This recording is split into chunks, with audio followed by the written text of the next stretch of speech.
Today we have the privilege of hosting Josh Hammer. Josh is opinion editor of Newsweek, a frequent commentator on political, legal, and cultural issues. He's a constitutional attorney by training. Josh hosts the Josh Hammer Show, a Newsweek podcast, and co-hosts the Edmund Burke Foundation's NatCon Squad podcast. An outspoken conservative, Josh lectures on conservative intellectual trends, current domestic and foreign policy debates, constitutional and legal issues. He has been published by many leading outlets, including Fox Business, the Jerusalem Post, the Daily Mail, the New York Post, and the Daily Wire. Josh has been an outspoken voice in support of the judicial reform being pushed by the Netanyahu government, which has been subject to criticism by many. I invited him to learn why he believes the reform will strengthen Israel's democracy. I want the audience to get to know you a little bit better, and what's your story? Yeah, happy to be here. So like you, I am a South Florida resident. I moved here in the middle of COVID like so many others did in August 2021. I love it. I never want to leave. I've bounced around a bunch of different states, but definitely hope to be a Floridian for the long term. So I have worked in a lot of places. I'm only 34, but I feel like I've held a lot of different careers at this point. So I'm a lawyer by background, went to law school, worked at a law firm for a little bit, clerked for a federal judge based out of Texas on the U.S. Court of Appeals for the Fifth Circuit, but have worked in media now for the past 4.5, 5 years or so, something along those lines. And currently I run the op-ed section at Newsweek, the publication that is in print and online. That's also where I host my own podcast, The Josh Hammer Show, a Newsweek podcast. I also am a research fellow at the Edmund Burke Foundation, which is a think tank dedicated to national conservatism, and I am one of the 4 co-hosts on their own weekly podcast called NatCon Squad. I write a weekly syndicated column that gets blasted out to Newsweek and any number of other publications that run that column. Typically just do a lot of campus speaking through various organizations and kind of just have a lot of hands out there, largely in the conservative political world. I think the audience is especially interested in getting to know what's going on in Israel. I know that you're very in favor of the reform that the Netanyahu government is pushing right now. And, we hear in the media how, this is going to be the end of democracy and the destruction of the state of Israel, the end as we know, the end of the state of Israel as we know it. So, I was wondering if you can give, the audience an understanding of what the reform is all about and why you're in favor of this reform and why, you believe it will strengthen the country and not, and definitely not destroy it. Quite the contrary. So, sure. So I am a generalist as far as the topics and issues that I cover, but definitely one of the topics that I am passionate about is Israel and the U.S.-Israel relationship and, foreign policy issues in general. But I really cover the entire political spectrum. But I've definitely been interested in Israeli politics and what's going on over there for a very long time now. So I have taken it upon myself to be kind of a vocal advocate for the current judicial reform that the Netanyahu government is pushing. Part of that is due to my kind of grounding in Israel issues and also kind of my training as a constitutional attorney. So I can look at it also not just from an Israeli perspective, but kind of a comparative constitutional perspective, look at comparisons to the United States and things like that. So the thing that I think a lot of Americans who are typically ill-served by the mainstream media, they largely do not get the full breadth and depth of information that would be relevant. I think that would be an understatement. They're getting an extremely skewed and biased perspective. What most don't appreciate is how utterly bonkers and out of whack Israel's current legal constitutional structure or lack thereof is. It is totally, totally, totally nuts what's happening over there as far as kind of the basic way that the government operates. And what I mean by that is that Israel does not have a written constitution. So in the United States, we obviously have a written constitution. It is 7 articles, 27 amendments, outlining a very specific structure of government where there is a tripartite separation of powers. The Federalist Papers are famously devoted to kind of, talking about kind of the wonderful nature. Madison says in Federalist 51, if men were angels, none of this would be necessary. It's very eloquent stuff. Israel really has none of that. When the state was founded in May of 1948 by Ben-Gurion and the rest of the bunch, there was not a written constitution at that time.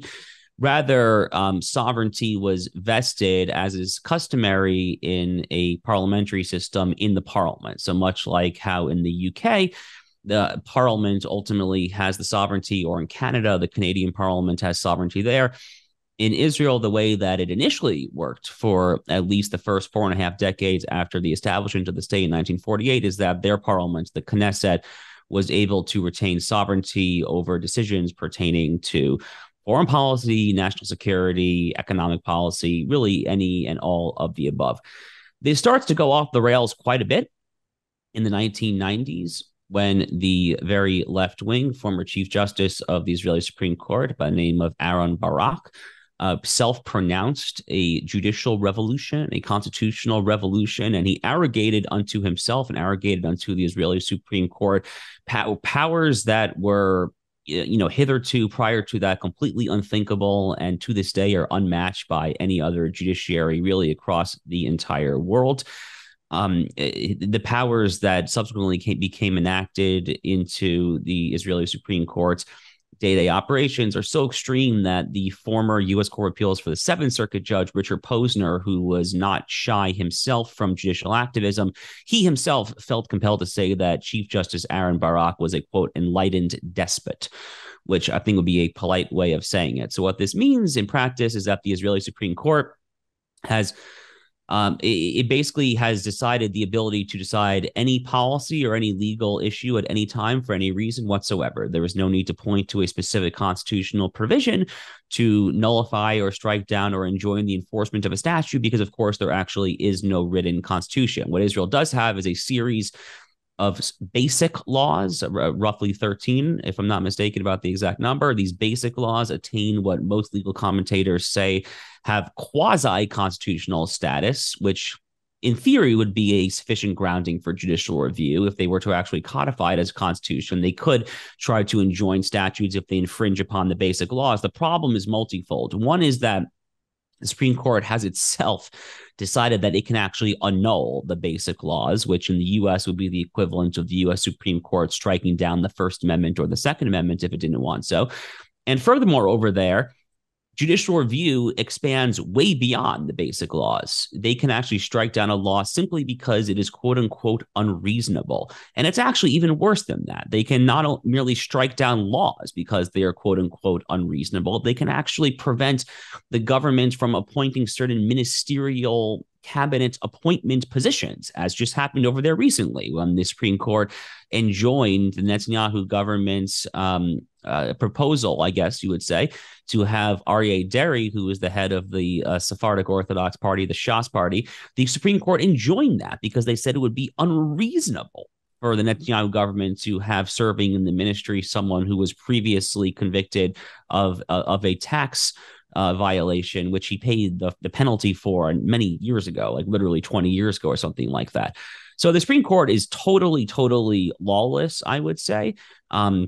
Another thing that stands out from my perspective is that in Israel, in the U.S., the way it works is you need what lawyers call standing in order to bring a lawsuit. What that means is you need to have an injury. You need to be able to show that your injury directly and concretely relates to a remedy that the court can actually give you. Otherwise, what the hell are you doing in a court of law?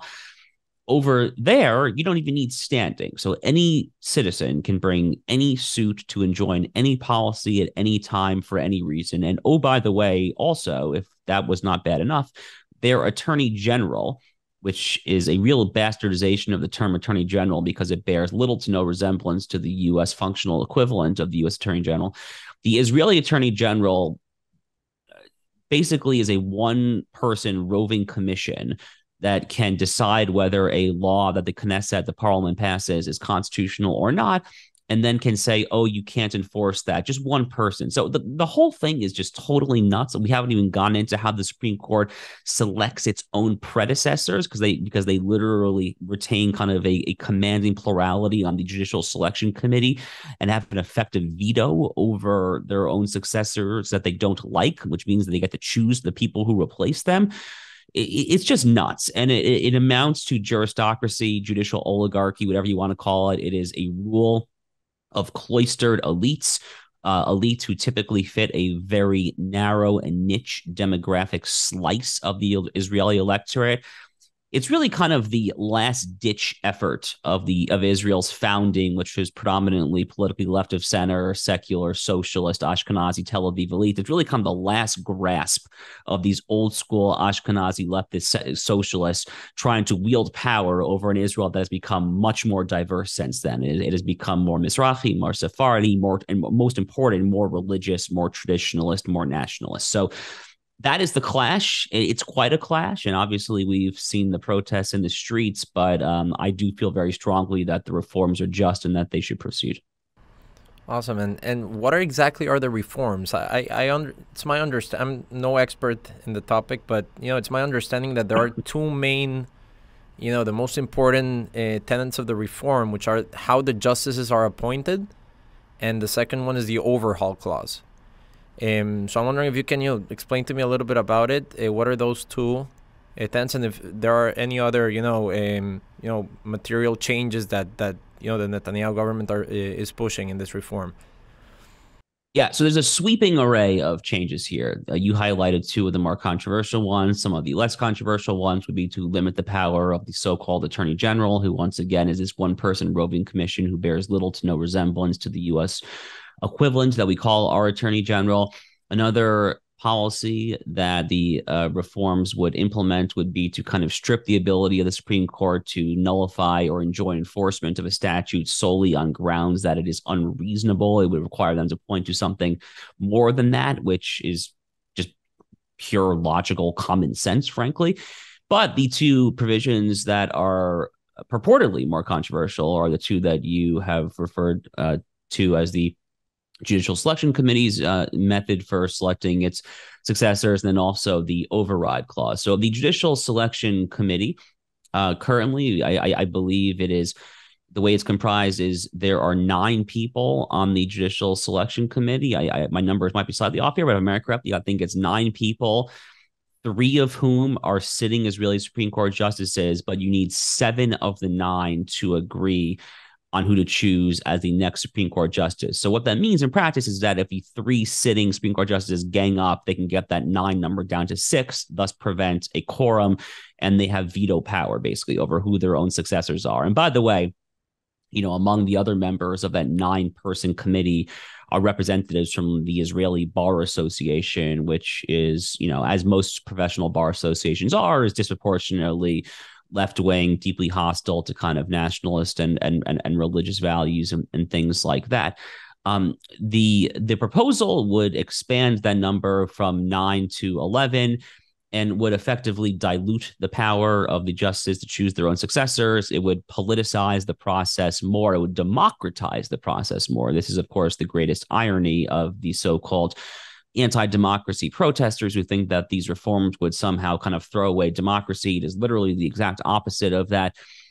These reforms would democratize Israel. They would literally make the process more democratic. They would get more Knesset members, more members of the democratically elected government on the Judicial Selection Committee.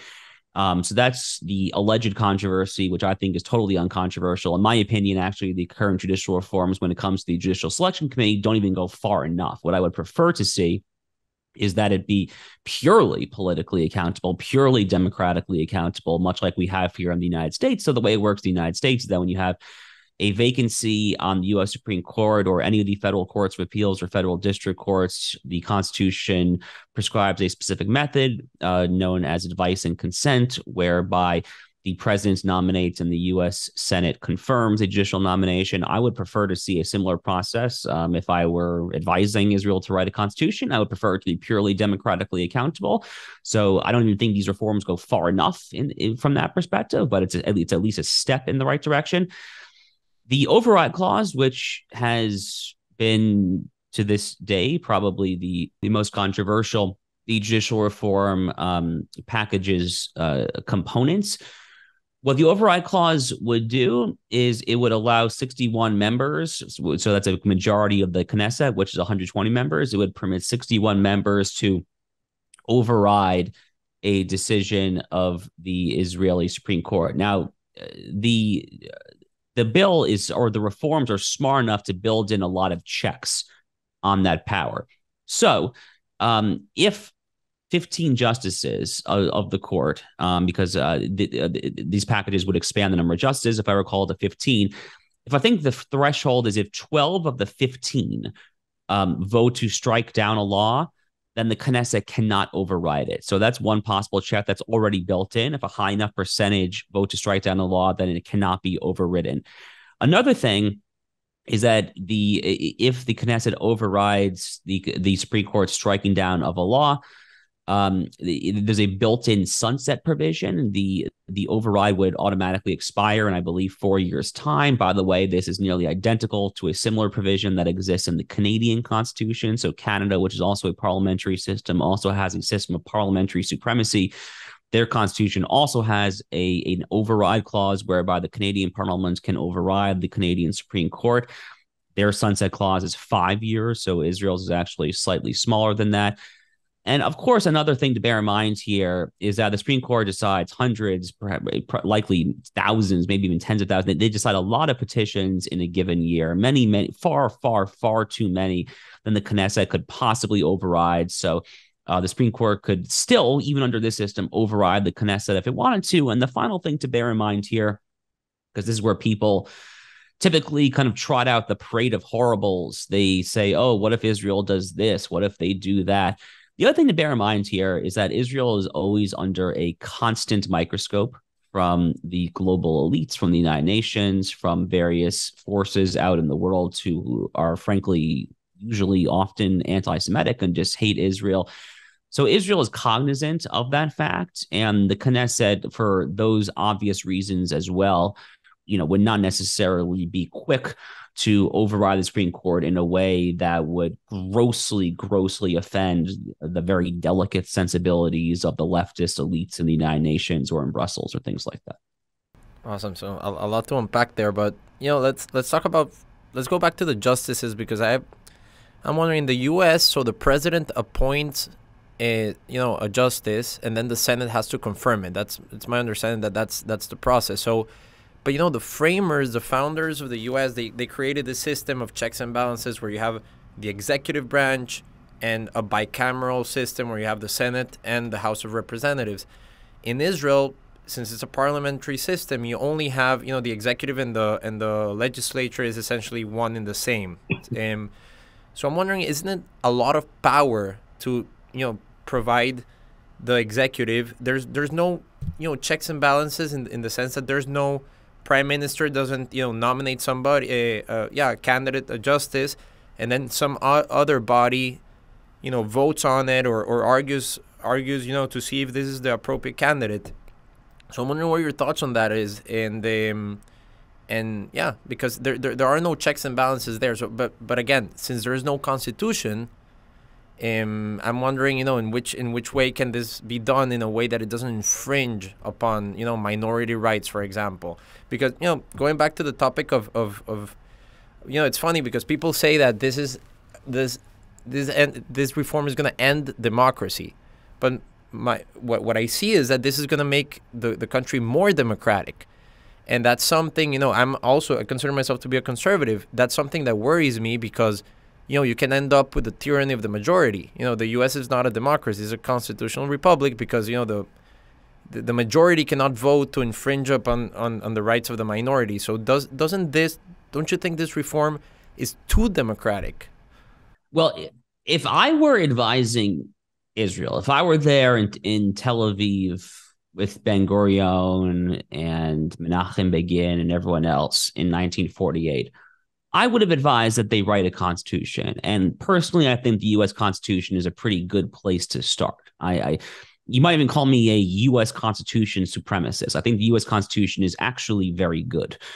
Yes, my normative bias is for a constitutional structure that looks a lot like the U.S. I like our fairly clean separation of powers, our fairly clean federalism between powers of the national government and the states. I like it quite a bit. The point is that Israel does not have that. So when you do not have a constitution, and the U.S. Constitution is the document that establishes all three branches. The Constitution is the document that establishes the legislative branch, the executive branch, and the judicial branch. The Constitution also, by the way, vests sovereignty in the people. But where does sovereignty reside in a country that does not have a constitution? Well, again, the norm that the founders of Israel were basing their country off of, to the extent they had a norm, was the British model. Of course, Israel had most recently emerged from the British Mandate for Palestine, which was a result of the Sykes-Picot Agreement that carved up the Middle East around 1918 to 1920 or so, the San Remo Conference in 1920 kind of being kind of the final confirmation of that. So it had emerged from kind of British-style colonial rule. And sure enough, at the time that Israel was founded, they actually inherited large swaths of the English common law when it comes to kind of property, torts, contracts, some of your traditional common law subjects. So the point is, they were modeling themselves, to the extent they were modeling themselves off anything, of the British model. And the British model has unambiguous parliamentary supremacy. The parliament is supreme. So again, I would recommend that they write a constitution. If they want to add more checks and balances to the judiciary, if they want to create if they want to totally ditch a parliamentary system and establish something closer to the president and the Congress like we have here in the U.S., that's up to them. But if they want to kind of enshrine a constitution that clarifies what the scope of judicial review of the Constitution is, again, that's fine, but they did not do that. And again, it's important to bear in mind here, the U.S. Supreme Court, when the U.S. Supreme Court is checking tyranny of the majority, which is a very real fear, to be clear. That was Abraham Lincoln's entire point against Stephen Douglas in his 1858 debate. So tyranny of the majority is actually a very real fear. I cannot agree with you more on that. The point is that when the U.S. Supreme Court is checking, a congressional or executive branch overreach or excesses, on those grounds, they are doing so pursuant to their express authority directly rooted in the Constitution. Well, where is the where is the Israeli Supreme Court's authority vested? It's not vested in the Constitution. It's vested in a statute which was passed by the Knesset. Put another way, the Israeli Supreme Court is itself a direct creature of the Knesset. It was created by the Knesset for ostensible purposes of serving the Knesset. So it's very difficult to compare the two from this perspective. And again, like if I were advising them to write a constitution, how it would look, I think would be quite a bit different. But the Israeli Supreme Court, as it currently stands, again, has unfathomable power. What currently exists there is wildly untenable. If they want to constitutionally enshrine a Bill of Rights and say that, you have these 10 to 15 guaranteed rights that are secure no matter what the majority says, and you are hereby bound, you, Israeli Supreme Court, are hereby bound to secure these rights even against the Knesset if need be. That's fine. That would be a legitimate basis for judicial review to secure XYZ rights. But there's nothing like that. There is literally nothing. The basic laws aren't that exactly. I mean, it's funny that people say that they're quasi-constitutional, but the Knesset, with a simple majority, they can change them. Is that correct? I mean, they can amend the Constitution with a simple Knesset majority, which itself should indicate that they're not the Constitution, because any Constitution worth its salt would not be able to simply be tweaked or added or amended based on a majority vote. That defeats the entire purpose of a Constitution. A Constitution, by its very nature, is not supposed to be kind of a momentary kind of eruption of majoritarian will, but rather kind of an enduring contract that sustains a nation state. So it self-evidently is not a constitution. That's why they call it quasi-constitutional. And again, the Supreme Court has even said that it has the power to override those basic laws. So the Supreme Court itself doesn't even seem to view those basic laws as constitutional. So if the Supreme Court itself doesn't view those laws as constitutional, then I'm not sure why I and other proponents of the reform measures are supposed to kind of play along with this elaborate legal fiction that the so-called quasi-constitutional basic laws are themselves constitutional, again, if even the Israeli Supreme Court is not going to indulge that fiction. Don't you believe that, like, for example, another body, like, I understand in the U.S. it wouldn't make sense because you have checks and balances, you have the Senate, the president appointing, but given the fact that in Israel you don't have any other body, it's just the Knesset, don't you think it makes sense to have, like, representatives of the bar or representatives of or current justices? Not the way that it is right now, but, having the 15 members, all of them part of the Knesset, I mean, I'm thinking if it's a good idea to. I'm wondering your thoughts on it, and what about the argument that the legislator doesn't know what makes a good judge or a good justice? So you should have the input of the bar. What do you think about that? So this is the hubris of the idea that elites know better than the people. In virtually every area of life for the past 20, 30, 40 years, this has been belied by reality as events have unfolded. Literally everywhere. You know, in the United States, so-called elites thought it would be good policy for China to ascend to the World Trade Organization and to kind of outsource the entire kind of Rust Belt manufacturing industry to China. That, suffice to say, that has not worked out well. You know, back in the early 2000s, bipartisan elites in the foreign policy establishment in Washington, D.C., thought it would be a good idea to march into Iraq to topple Saddam Hussein and get his nefarious weapons mass destruction. Has not ended well. 2011, Samantha Power and Hillary Clinton did the same thing in Libya to topple Gaddafi. Here we are 12 years later. Libya is still in the midst of a jihadist civil war. I could go on and on. But no matter where you look, it is this idea that elites somehow know better than the will of the people that has been proven wrong time and time again. What's more, there is a dictum known as OSullivans Law. It is named after my friend John O'Sullivan, the former speechwriter for Prime Minister Margaret Thatcher in the UK and a longtime National Review editor. So O'Sullivan's Law stipulates, and this in my personal experience is an emphatically accurate sentiment, that any institution that is not explicitly oriented towards the right will inherently drift leftwards over time. Again, that has happened to every bar association that I am aware of over the world. The ABA, the American Bar Association, which at this point has lost any morsel of credibility, in my opinion, that it once had, literally lists on its website. The ABA lists on its website its express positions on issues such as gun control, abortion, various other kind of morally and politically charged issues. The Israeli Bar Association, while I don't claim to be as familiar with it as I am the American Bar Association, is no doubt also dominated by monolithic left-leaning elites who, oh, by the way, probably have an additional incentive to act, in a nepotistic way and to reward their friends as well.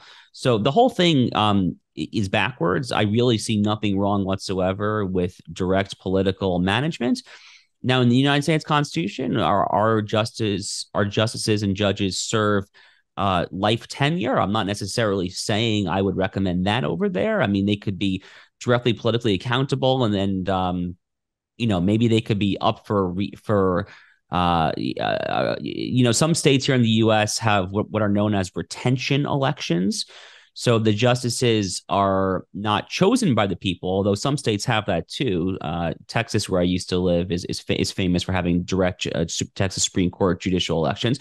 But some states that even have their state Supreme Courts not necessarily directly elected, but kind of through a similar kind of advice and consent process, they still have retention elections, whereby once every X years, call it 10 years or whatever, the people go to the ballot to vote whether or not they want to retain, to keep a certain justice sitting on the Supreme Court. So that's another possible model that Israel could adopt there. So again, there are various checks that you could easily put into place that would kind of subdue the risk of this kind of tyranny of the majority sentiment.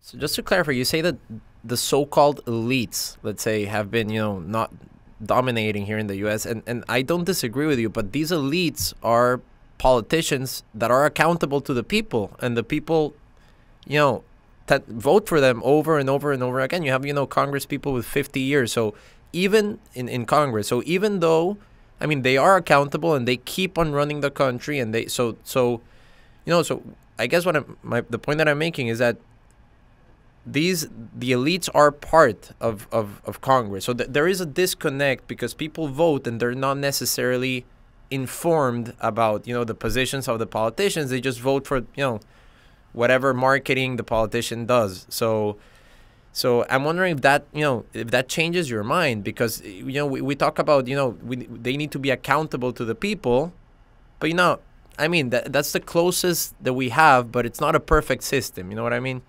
I mean, you're taking a very narrow and overly narrow definition of elites. No one, when they use elites, to my knowledge, singularly is referring to the elected official class. Rather, elites are those who dominate any of the other number of influential institutions in society, whether it is think tanks, whether it is journals, magazines, whether it is academia in the professoriate, whether it is Hollywood, whether it is Silicon Valley, whether it is Wall Street, whether it is the Fortune 500. So that is what I have in mind when I refer to as elites. I do think that it is kind of oftentimes kind of a singular mentality that has typically more often than not been forged by kind of exposure to the same kind of formative institutions, the same prep schools, the same universities, and so forth. But no, I when I say elites, I'm not just talking about politicians. Got it. And so another thing that I've been thinking is, in the U.S. you have this debate when it comes to a Supreme Court justice, who to nominate to the Supreme Court. You have originalists that tend to and correct me if I'm wrong, tend to look at the Constitution and say we should interpret the Constitution the way that it was intended back then when they wrote it, with the original meaning.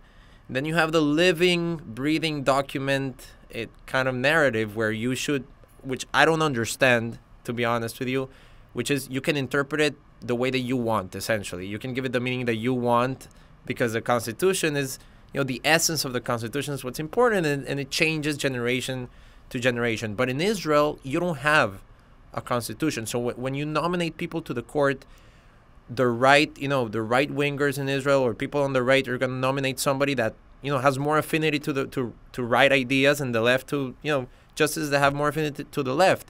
There's no originalism versus living, breathing, or purposefulness. So how do you see that in Israel going on? Well, I mean, Israel still has statutes. They still have laws that get passed.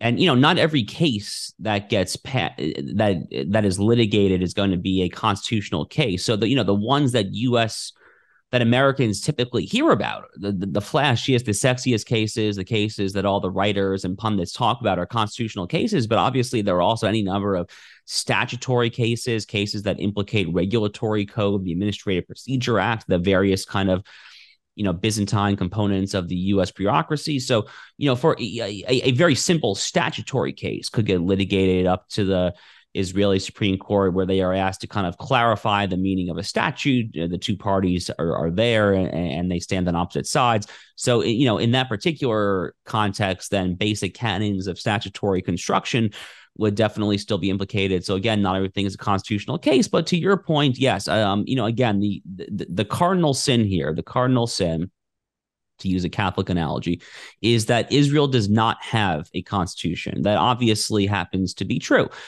If the Knesset wanted to statutorily codify basic laws as the grounding for Israeli Supreme Court judicial review, which it definitely could and quite possibly arguably should do, if the Knesset wanted to say that, like, you Israeli Supreme Court, you have judicial review, but it is limited to interpretation of these basic laws, yeah, then you would have, a more kind of constitutionally imbued nomination battle between various camps. But as of now, I guess those ideological camps from a judicial nomination perspective would be more limited to the statutory context.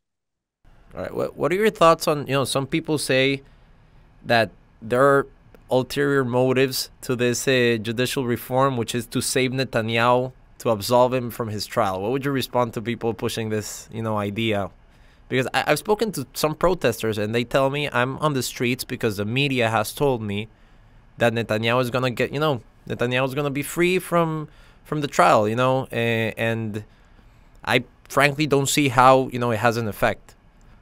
Yeah, I would estimate that 95 to 98% of the idiots marching on the streets of Tel Aviv every weekend probably have zero idea what the hell they're marching about.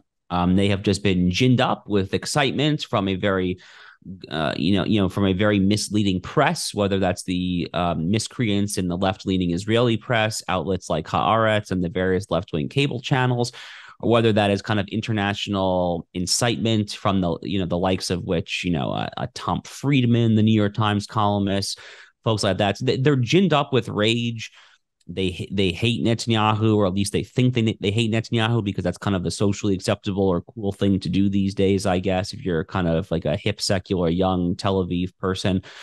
But they really have no idea what they're marching about. Now, the argument that Netanyahu has some sort of kind of conflict of interest because the possible result of this package might implicate his utterly frivolous indictments on bribery grounds, which are insane. The idea that a politician can take a few cigars is ridiculous. Really just kind of boggles my mind that could be in the minds of someone somehow disqualifying for office. But this argument that he is somehow kind of conflicted really always makes me laugh, because there is no more conflicted party in this entire affair than the Israeli Supreme Court themselves, because they are the ones who are currently telling Netanyahu, oh, you can't have Aryeh Deri a part of your government, or, oh, you, Netanyahu, as the Attorney General and Supreme Court have said, they have tried to say to Bibi, oh, you have to refrain from any personal role in these judicial reforms because you have a conflict of interest. Again, the most conflicted party in all of this is the Israeli Supreme Court itself, which stands potentially fit to see its powers to see its powers moderately watered down from its current situation where it is deeply excessive. So I find that always funny. But, the fact that there are multiple parties here with a possible conflict of interest, I think should indicate to you that the current situation is just a total mess, and that I really should just underscore that. And, the polling that I've seen on this does indicate that a majority of the electorate does support some measure of reform. Whether or not they support kind of the full panoply of reforms the government has proposed is kind of another story. But most Israelis have sobered up to the idea that the current situation is unsustainable and needs to change. Yeah, how do you think this will eventually end? What do you think that will be the compromise? I know that the President Herzog, is pushing for a kind of compromise. And what are the ramifications for Israeli society at large? The way this will finish is that the packages will pass. It's just a question of when, and maybe there will be some compromises. So, for example, it would not shock me if the override clause were considerably, substantially tweaked, maybe even fully gotten rid of in the final package. Not sure about that, but wouldn't surprise me if the coalition, under the liberal President Herzog, under his kind of reprimanding and urging, it wouldn't shock me if the coalition were to say, for example, maybe not a majority override, maybe like a 3/4 override, something like that. Wouldn't shock me, frankly, if the government also just ditched the override provision. I would not support that. I like the override provision, but that wouldn't shock me. But other than that, I think they're in pretty good territory. Again, they have a 64-member coalition. There's not a whole lot of signs of any of those members going wobbly. Everyone understands that this has to pass in order for the coalition to get anything done whatsoever. It is a necessary precondition. So the way this ends is that this is going to get passed probably around the time of Pesach, maybe slightly after that, end of April, early May or so at the latest, based on my sources there and my kind of feeling of the situation. And the way that it ends, I mean, the result for Israeli society is very straightforward. It's a healthy result. I mean, the stupid kind of credit ratings firms like Moody's, which are saying, oh, your credit rating might go down if you do this. I mean, it's somewhat of it's so silly. It's a self-fulfilling prophecy. I mean, they're saying, oh, your credit rating agency, your rating might go down if all kind of the high-tech firms in the Tel Aviv area leave. But then the high-tech firms are saying, oh, we're only going to leave because the credit rating might go down. So it's totally circular logic. It doesn't make any sense whatsoever there. All this will do, again, is bring Israel's constitutional structure, or lack thereof, into much closer conformity with the Western world at large. There will be no meaningful negative effect on day-to-day life. On the contrary, it will have a salutary effect because it will free up this government to do what it needs to do when it comes to everything from kind of bread and butter economic issues, cost of living, which are always kind of a pressing concern for Israeli voters, to, of course, national security issues, which in Israel, first and foremost, means the Iranian regime. So it will free up the government to do what it needs to do, which from my perspective is a good thing because I happen to like the government. And what do you have to say about, Dr. Dershowitz says that, this will undermine his ability to defend Israel in the world stage. So it is my understanding, and you can correct me, that there's this principle that if democracies have, like a mechanism to actually evaluate the actions of the soldiers, then, they cannot be prosecuted, in international bodies, something like that. So, his argument, from my understanding, is that, this will undermine his ability to defend it in the world stage because, there won't be a check, an internal check on soldiers. So, people are they're gonna be prosecuted in the world stage, in international bodies. I don't know if I have this right. First of all, Alan's not a doctor. He's just a lawyer. Alan's fetching about his own inability to appeal to his Upper West Side, Martha's Vineyard liberal friends rings hollow. And I frankly could not care less about that because the global elites and the global left are going to hate Israel no matter what Israel does. And this would be a very sober time for Israel to just wake up and recognize that unfortunate fact. There is nothing whatsoever that Israel can do to win over the hearts and minds of impressionable, gullible, young Western secular liberals, the likes of which ultimately rise to power in places like Turtle Bay at the United Nations and Brussels at the European Commission.